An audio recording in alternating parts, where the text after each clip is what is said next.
Sir सबसे पहले तो आपसे पूछना चाहेंगे, हिमाचल में जो इतनी त्रासदी हुई है उसकी वजह से जो है बहुत नुकसान भी हुआ है। उसके साथ साथ जैसे कि कृषि के जो है बहुत सी जो है काम उन पर भी नुकसान हुआ है। बहुत सी चीज़ें ट्रांसपोर्टेशन में और उसमें रुकावट होने के कारण जो है बहुत चीज़ें जो है अभी रुकी पड़ी हैं। उस पर आप क्या कहें? देखिए, ये तो सबसे बड़ी जल प्रलय है जो हिमाचल प्रदेश में हुआ है। और इससे सारा जनजीवन जो है वो अस्त व्यस्त हो गया है। और सबसे ज़्यादा जो है वो मौतें जो हैं वो हिमाचल प्रदेश में हुई हैं। बहुत से लोग बह गए हैं, बहुत से लोग जो हैं वो ज़मीन के नीचे दब गए हैं, मकानों में दब गए हैं।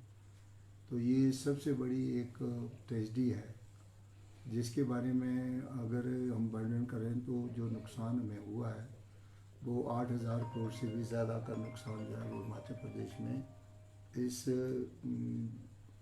बरसात के मौसम में हुआ है, जिसका अभी तक भी बरसात जो है वो फिर भी उसी स्तर से जो है वो चल रही है।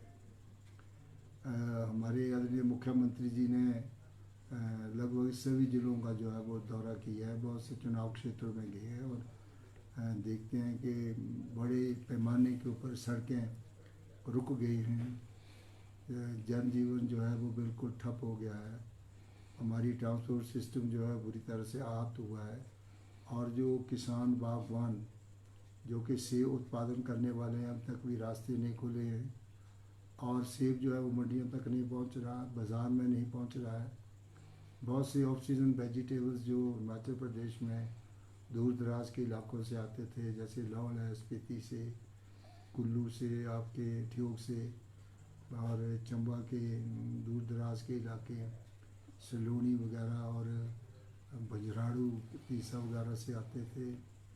और बहुत से जो हमारे पोटैटोज़ वगैरह पांगी से आते थे, लाहौल स्पीति से आते थे। पूरी तरह से प्रभावित हुए हैं और ट्रकों के ट्रक जो हैं वो सड़कों के किनारे खड़े हैं।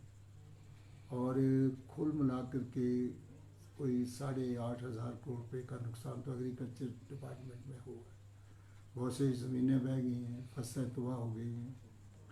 जी, हमारी सीजनल जो वेजिटेबल्स मार्केट में जाती थी, करोड़ों के किसानों को उसका नुकसान हुआ है। तो कुल मिलाकर के अगर जी इसको घोर एक नेचुरल कैलेमिटीज़ है, ट्रेजडी है।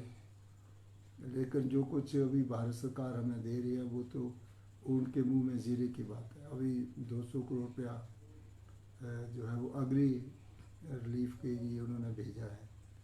जो पिछला पैसा हमारा आपदा प्रबंधन का पैसा मेरी जो प्लान में आता था, पिछला पैसा तो वो 300 कुछ करोड़ रुपया हमें दिया, जो हमारी लास्ट इंस्टॉलमेंट थी। अगली मिलाद के लिए 200 करोड़ रुपया उन्होंने दिया। ये पता नहीं वो हमारी अगले साल की जो रात है उससे काटेंगे या इस वक्त तो ये चाहिए था कि एक अलग से पैकेज जो है वो हिमाचल प्रदेश को दिया जाता है। और इस ट्रेजडी को देख करके, जल प्रलय को देख करके हमारे पास लिमिटेड साधन होते हुए भी मुख्यमंत्री जी ने अभी 1,000 करोड़ रुपया जो है उसको रिलीज़ किया है। और हर एक चुनाव क्षेत्र में 1-1 करोड़ रुपया सड़कों के रेस्टोरेशन के लिए, और जहाँ ज़्यादा नुकसान हुआ है वहाँ पर ज़्यादा पैसे की भरपाई करने की जो है वो उन्होंने दिया है। और जो दूसरे लाइन डिपार्टमेंट हैं, जैसे इरिगेशन, पब्लिक हेल्थ है,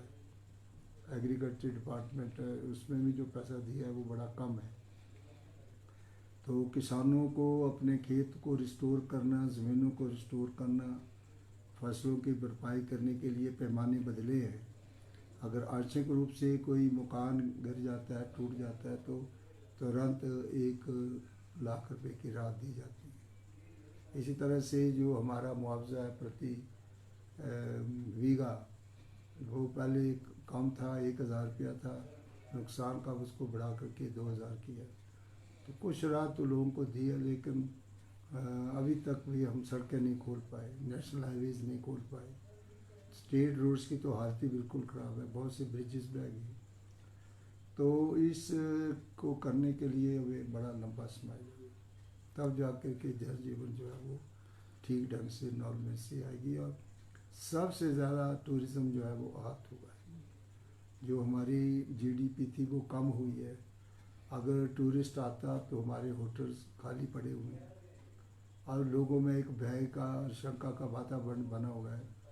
टूरिस्ट को लाने के लिए हमें कॉन्फिडेंस में ये डेवलप करना पड़ेंगे और नेटवर्क जो है वो उसको खोलना पड़ेगा और जो हमारी लिंक रोड्स हैं उनको खोलना पड़ेगा और मेन रोड जो है उनको युद्ध स्तर के ऊपर काम करना पड़ेगा।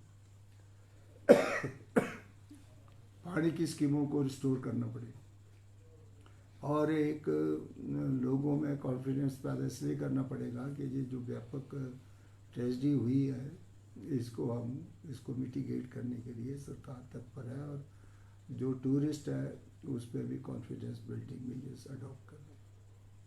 तो ये सर इसी के साथ जैसे कि चंद्रयान जो है कल सफलतापूर्वक जो है लैंड किया है, उस पर आप क्या कहेंगे? जैसे जो इसरो है उसमें जो है वो उस वक्त पंडित जवाहरलाल नेहरू ने इसरो की फाउंडेशन रखी थी और उस वक्त के जो इसरो के हमारे चेयरमैन रहे साराभाई और ये विक्रम साराभाई उस वक्त के इसरो के चेयरमैन रहे और इसके पहले जो है वो इसके चेयरमैन जो है वो भाभा एटॉमिक एनर्जी के साथ जो जुड़ा हो। ये एक बहुत अच्छा प्रयास है और credit goes to our scientist हमारे वैज्ञानिकों ने जो है वो इंडिजिनस टेक्नोलॉजी को अपना करके इस बहुत बड़ी कामयाबी जो है वो चांद के ऊपर हम लोग जो है वो कामयाब हुए हैं और आज दुनिया के जो समृद्ध देश हैं 4-5 देश हैं उसमें भी हिंदुस्तान का नाम आगे बढ़ा है और इसके लिए मैं सारे जो साइंटिस्ट हैं इसरो के जिन्होंने रात दिन मेहनत करके टेक्नोलॉजी को अपडेट करके एक नया कीर्तिमान स्थापित किया है।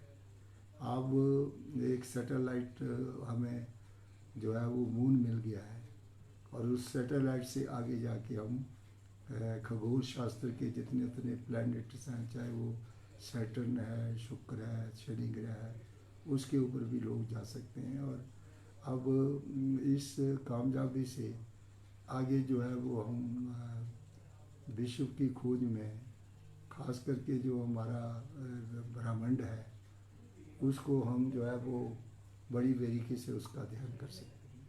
तो एक अच्छा प्रयास है साइंटिस्ट का, इसलिए सारे इसरो के जितने भी साइंटिस्ट हैं उनको बहुत बहुत बधाई है और हमारे हिंदुस्तान के 140 करोड़ आबादी के लोगों के लिए ये एक बहुत ही सुनहरा अवसर है कि हमारे साइंटिस्ट की कामयाबी से हिंदुस्तान का मान सम्मान बढ़ा। आखिरी सवाल आपसे ये रहेगा कि भाजपा के कुछ नेताओं द्वारा कहा जा रहा है कि कांग्रेस की कथनी और करनी में फ़र्क है, इसको आप क्या कहें? देखिए ऐसी बात नहीं है, कांग्रेस की कथनी करनी जो है उसमें कोई फ़र्क नहीं है क्योंकि हमने जो गारंटीज़ दी थी उस वक्त हमने कहा कि हम पुरानी पेंशन बहाल कर लेंगे, उसको हमने बहाल किया है। उसके 1500 रुपया जो है वो हमने महलों को देने का उस वक्त जो है वो इस कार्यक्रम को शुरू किया था। उसमें से हमने जब चयन किया तो 10.5 लाख के लगभग महल हैं। उसकी पहली इंस्टॉलमेंट 2,75,000 महलों को हमने रिलीज़ कर दी। ट्राइबल एरियाज़ में लगभग सारी महलों को उसमें कवर कर दिया। तो हमारी कमिटमेंट जो है लोगों के प्रति है, बीजेपी के प्रति नहीं है। तो जो कमिटमेंट्स हमने लोगों के साथ किया, लेकिन बीच में एक बहुत बड़ा ये संकट जो है वो आया है जिसके लिए पैसे की ज़रूरत भी है। तो सरकार अपने लिमिटेड साधनों से अपनी गारंटीज़ को पूरा करे।